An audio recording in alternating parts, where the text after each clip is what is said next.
Bueno, antes que nada quería agradecer a la gente de IDEA y en especial a Carlos y a la Comisión de Impuestos por habernos convocado a este panel muy interesante.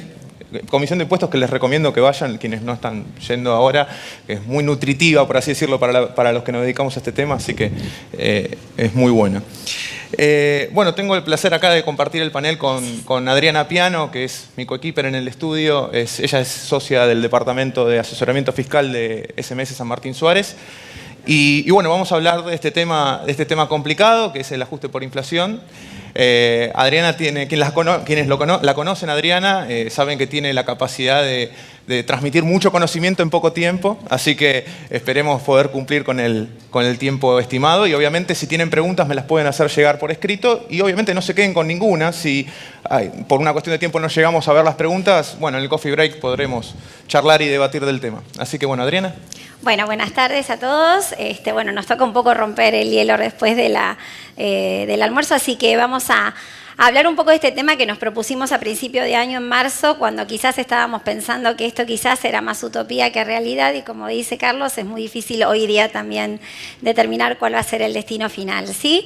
Así que bueno, simplemente como a modo de introducción, la inflación es la verdad algo con lo que Argentina convive desde hace muchísimos años. Los indicadores, el gráfico lo muestra por sí solo. Estos indicadores que tenemos presentes muestran la variación del índice del IPIM desde enero del 2001 hasta septiembre del 2015, índice que se publicó hasta octubre del 2015 y que en noviembre y en diciembre el INDEC no los publicó y a partir del cual se empezaron, a partir de enero de 2016, el INDEC a elaborar las variaciones porcentuales que tiene este índice, pero no los índices en sí mismos, ¿no?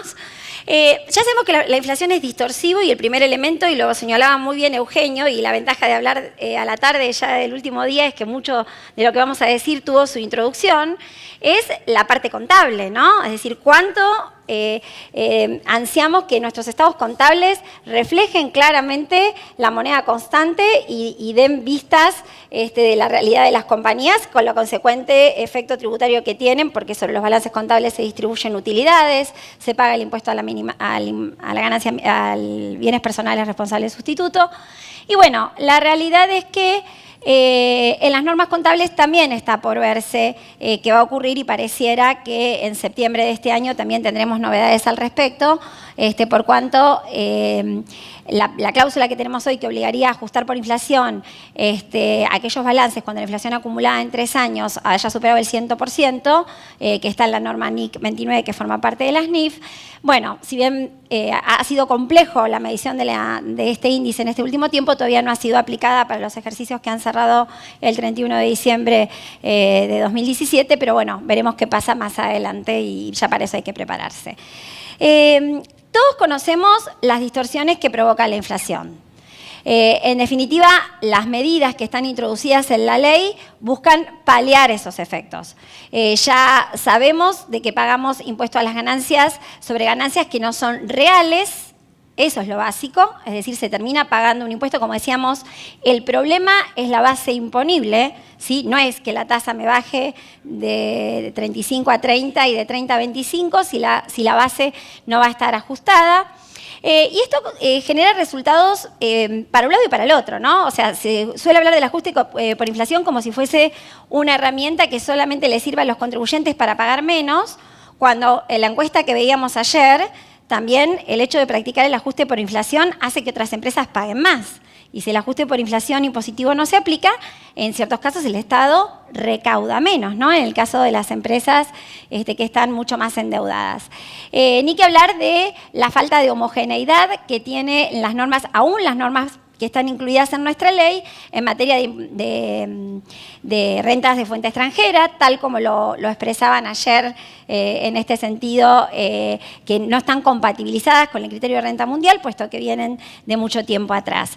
Y bueno, todo lo que ha cambiado en niveles de imposición, sean montos mínimos, escalas y demás, también se han visto afectadas durante todos estos años por la inflación.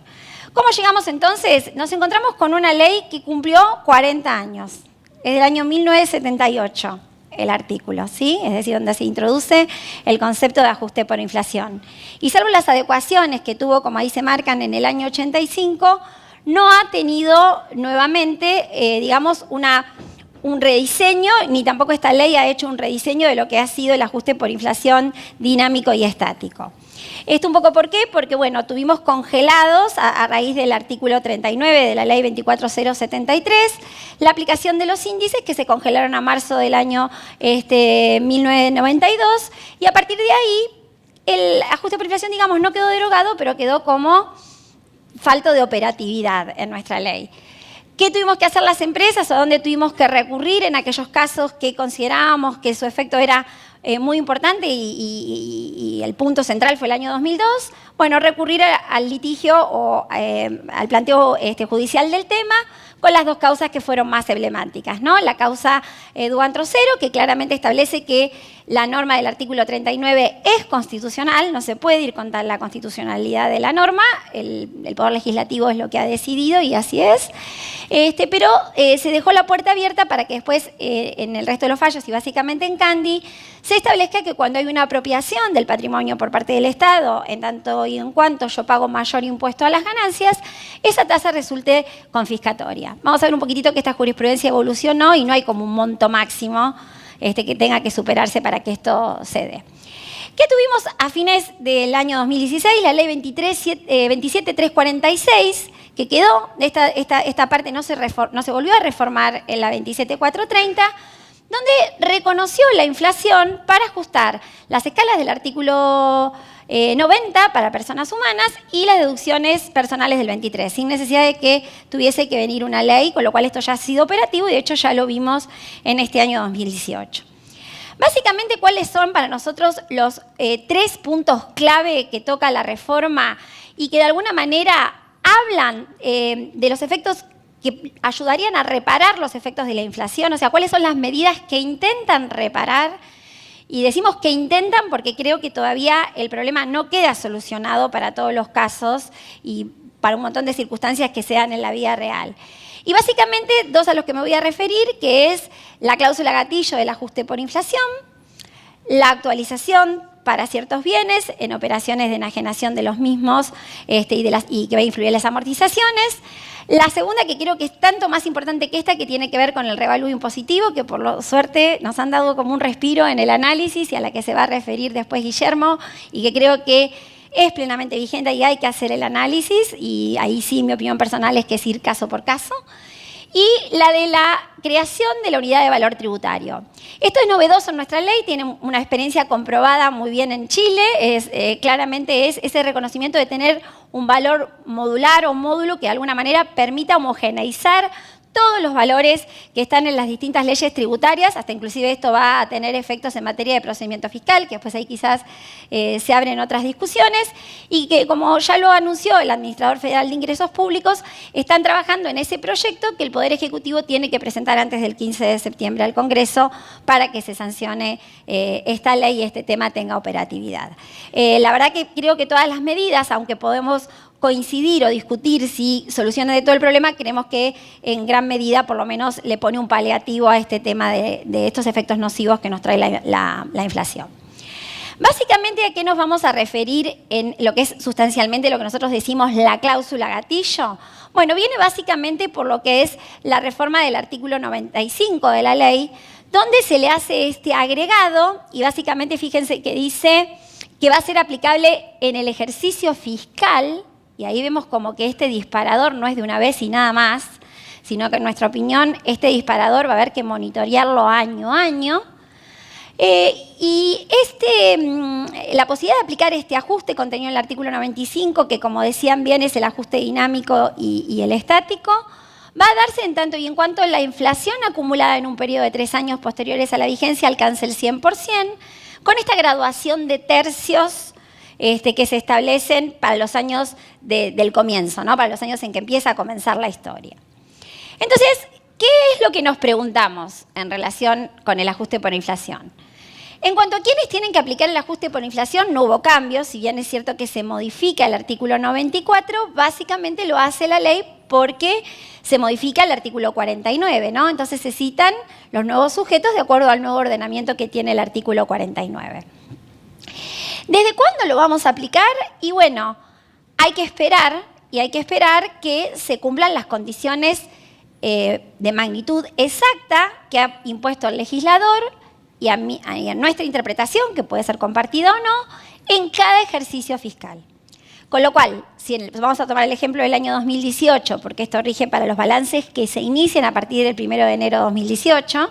Digamos que un cierre junio empieza recién, empezó antes de ayer, digamos, o el domingo, su cuenta, su reloj para ver cómo le va a la inflación en ese periodo. Tiene que alcanzar este valor de 33,33 periódico. Si la inflación, de acuerdo a la variación del índice IPIM, no alcanza ese valor, no se dispara la cláusula, no se aplica el ajuste por inflación dinámico y estático consagrado en el artículo. Ahora, ¿qué pasa si se dispara y no sé, este año terminamos con 36, pero el año que viene no alcanzamos a 66,66, ¿sí? Porque puede darse, es decir, la inflación es variable y no tiene la misma variación. En nuestra opinión, por la redacción que habíamos comentado antes, si lo tomamos desde el punto de vista literal, hay que medirlo en el ejercicio por ejercicio, porque dice el ejercicio fiscal en el cual se verifique, ¿sí? No dice a partir de los ejercicios fiscales, ¿sí? Así que acá, bueno, vamos a tener que estar entrenados quizás para asumir distintas posiciones y distintos escenarios de cálculo. Como hablábamos, hay algo que ya ha sido encuesta de idea y muchos respondieron que todavía no lo hicieron. Creo que ya podemos empezar a hacer por lo pronto el ajuste estático, ¿no? Es decir, es simplemente tomar los indicadores que tenemos hasta ahora para ver dónde estamos parados, sobre todo por si me van en contra o a favor. Y vimos que de la encuesta a algunos en el estático le daba mayor impuesto, no menor impuesto. Así que bueno, entendemos que de alguna manera va a ser una aplicación así paulatina y en la medida que se den las cuestiones. Y para remarcar, y esto creo que hoy lo dijo muy bien el secretario de Ingresos Públicos, es que, ¿qué es lo que dispara el ajuste por inflación? Bueno, hace renacer o le da operatividad, como me gusta decirlo a mí, al artículo 95 para calcular el ajuste estático. Si mis activos monetarios más mis bienes de cambio son mayores que mis pasivos, voy a tener un ajuste negativo y a la inversa tendré un ajuste positivo. Y después, en el dinámico, las variaciones que se fueron produciendo durante el mismo ejercicio. Con lo cual ya me empezaron las preguntas a decir, ¿invierto en bienes de uso o no? Porque la inversión en bienes de uso me quita parte de lo que me dio el estático vía de la aplicación del dinámico. Cuando por el otro lado no me puedo olvidar que hay un montón de normas que me favorecen la inversión en bienes de uso, ¿no? O sea, es como que el análisis es bastante especial.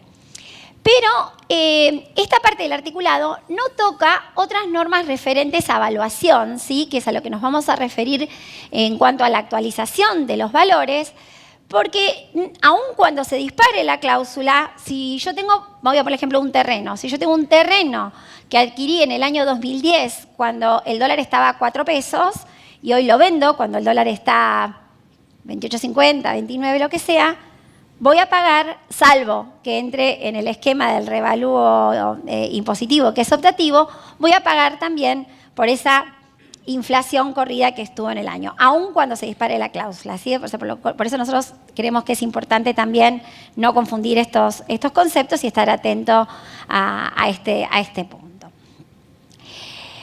Y bueno, y la utopía o realidad. Lo que vemos acá es la publicación, la última del mes de mayo, publicado por el INDEC, de los 3 indicadores que maneja de precios mayoristas. El que nos importa es el primero, que ese es el que mide la variación de los índices de precios internos al por mayor, que ese es el que hay que utilizar. Y veamos que en un año tuvo una inflación reconoce una variación del 37,7%. Por supuesto que esto no aplica con la ley nueva porque es mayo 2017, mayo 2018. Tiene un salto importantísimo en mayo de 7,5 puntos y vemos que ya en el acumulado nos llegó a 22,3%. Bueno, si hacemos una regla de 3 simples, 5 meses, faltan 7. Bueno, ojalá que la inflación en nuestro país sea controlada, porque creo que eso es lo que todos queremos. Pero bueno, hoy en día estamos en esa situación de expectativa y estos ejemplos que estoy dando obviamente se refieren solamente a los cierres diciembre, después cada cierre tendrá que elaborar los suyos. Con lo cual no podemos garantizar y hoy no le podemos decir al empresario ni a la empresa o a un posible inversor si esto va a estar operativo o no, porque depende y no es fácil saber y auspiciar el futuro. ¿Qué me queda entonces si de golpe me veo en una situación donde claramente yo estoy muy expuesto a la inflación y no puedo mitigar sus efectos porque no se dispara la cláusula gatillo? Bueno, toda la doctrina que ha generado la Corte Suprema de Justicia de la Nación, desde esta cláusula, desde estos antecedentes que veíamos, donde se ha declarado que son constitucionales, las normas del artículo 39 de la 24073 que siguen vigente. También desde la jurisprudencia no olvidar este alcance específico que se les da a los quebrantos. Y acá sí me quiero detener un poquito, porque algo que no está contemplado ni en el ajuste por inflación, ni tampoco está contemplado propiamente dicho en los artículos de actualización, que nos vamos a referir más adelante, pero que sí sale del artículo 19 de la ley, tiene que ver con los quebrantos. Sabemos que si el ajuste por inflación no está operativo y no se dispara, sabemos que por la jurisprudencia, si un ejercicio me dio quebranto, bárbaro, podré no pagar el impuesto a las ganancias de ese ejercicio que hubiese surgido sin ajuste por inflación, pero se me veda la posibilidad de traslado al ejercicio siguiente.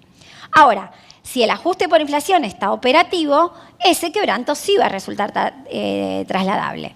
Y olvidándonos de si hay ajuste por inflación sí, ajuste por inflación no, todos los quebrantos, a partir de la vigencia de la norma, van a ser actualizados también por el índice IPIM. En la redacción del artículo 19 se cambió el índice al que se hacía referencia anteriormente, que era el índice de precios al por mayor.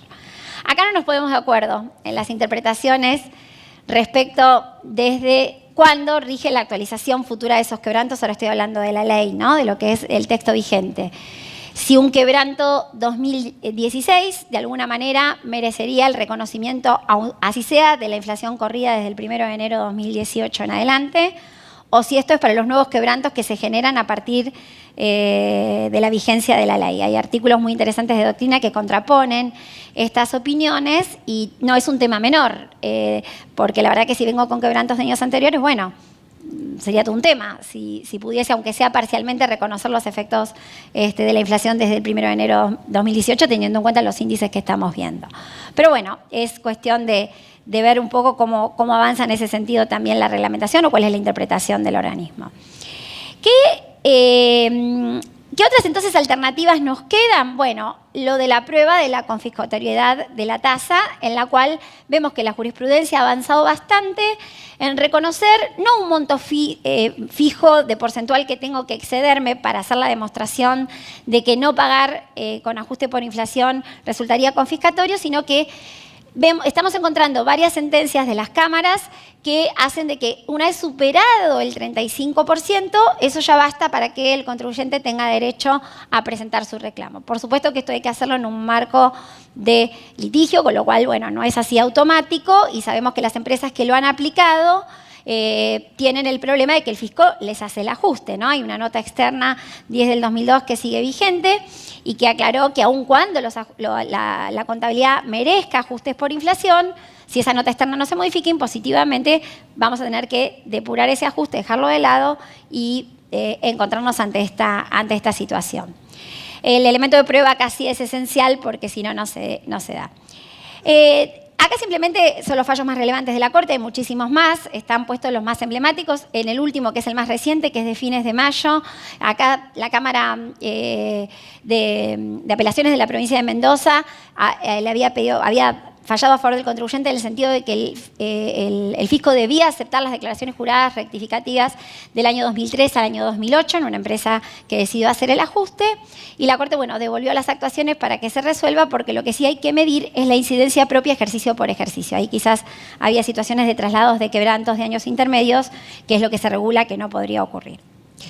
Bien, cerrando este punto, de ajuste por inflación nos queda algo que seguramente a lo cual Guillermo se va a referir, porque acá tenemos un nuevo dilema. Como decíamos, esto es el escenario para ver los desafíos que enfrentamos con esta reforma y es el tema de qué nos va a pasar con el revalúo impositivo respecto de si después la cláusula de gatillo no se activa y qué hago con la inflación si me perjudica. Bueno, claramente lo que la norma establece es que sí, no voy a poder aplicar el ajuste por inflación si no se dispara la cláusula, obviamente, para el ejercicio de la opción. De hecho, el ejercicio de la opción está fuera de la reforma, con lo cual sería solo por la vía legal. Tampoco podré hacerlo en aquellos ejercicios en los cuales incidan las mayores amortizaciones que voy a tener nominalmente derecho a tomarme producto del revalúo. Y también me obligan a renunciar a toda causa que yo ya tenga en trámite o en curso respecto de periodos fiscales anteriores. Ahora, si yo tomo esto literalmente, podemos decir de que no habría posibilidades de a lo mejor plantearlas más adelante. O sea, hay que ver después cuál es la interpretación, pero yo creo que este tema todavía está abierto. Para cerrar un poco el tema y en cuanto a las actualizaciones, que creemos que lo más importante que nos trae la reforma, porque esto no es opción, o sea, digamos, el revalúo impositivo es opción, el ajuste por inflación hay que esperar la cláusula gatillo, pero para esto no tenemos que esperar nada. Y es esta remediación que se da para las inversiones que se realicen en ejercicios iniciados a partir del 1 de enero del año 2018.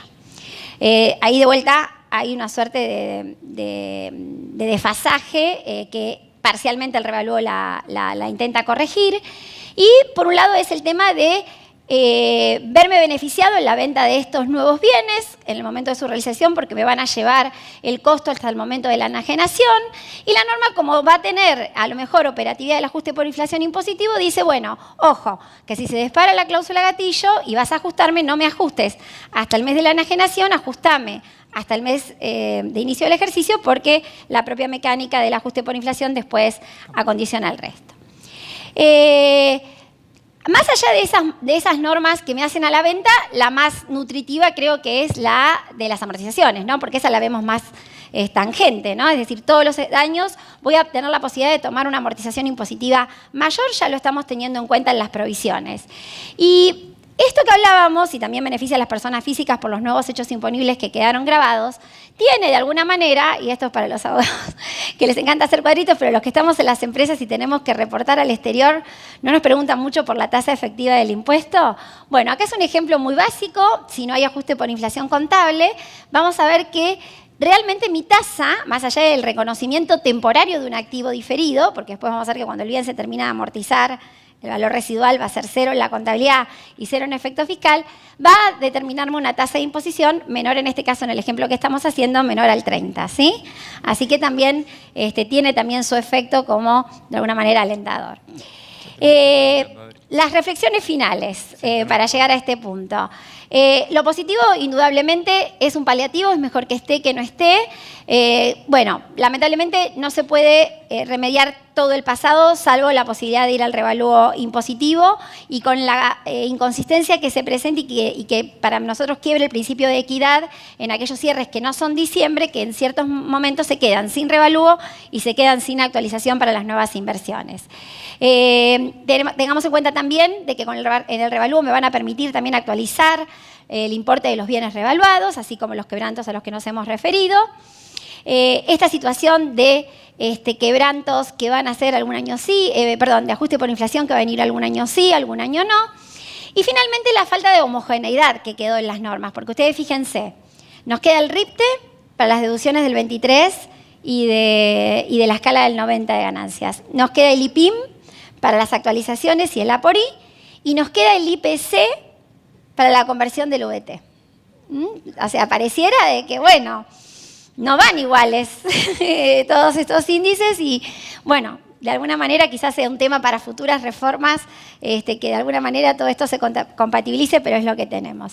Bueno, como resumen, recordar que la doctrina de la Corte sigue plenamente vigente, que los contribuyentes tenemos derecho quizás también a hacer este planteo si nos corresponde por los ejercicios fiscales más recientes, los que vienen transitando estos últimos años que la inflación tomó su punto. Y este tema que decían ayer que me encantó de lo que es la parte de la robótica, bueno, creo que es hora de que los contadores nos empecemos a dedicar a leer y analizar las normas. Y esto es lo que creo que tenemos que hacer en este contexto de reformas, ¿no? Preocuparnos y sentarnos a dialogar y a compartir comentarios como los que se vierten en este encuentro para ver cuáles son las mejores posibilidades para los contribuyentes y también para nuestro país. Muchas gracias.